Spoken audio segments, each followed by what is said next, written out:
महाराष्ट्राचा आवाज आपल्या हक्काचा। माननीय आयुक्त यांनी दिलेल्या आदेशानुसार आणि अतिरिक्त आयुक्त श्री गवस साहेब यांच्या आदेशानुसार आता सध्या आपत्कालीन परिस्थिती जी निर्माण होते, म्हणजे पावसाळा सुरू आहे, पावसाळ्याच्या दृष्टिकोनातून आपण ज्या इतर गोष्टींकडे आपत्ती होऊ नये म्हणून जी कारवाई केली जाते त्या अंतर्गत सार्वजनिक बांधकाम विभागाने दरवर्षी एक यादी जाहीर केली जाते धोकादायक इमारतींची।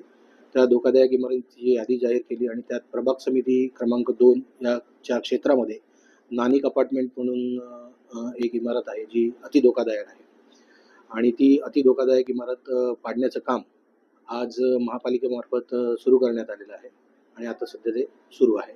सदरवेळी तिथे प्रत्यक्ष कारवाईला गणेश शिंपी नोडल ऑफिसर आणि मी स्वतः तिथे हजर होतो।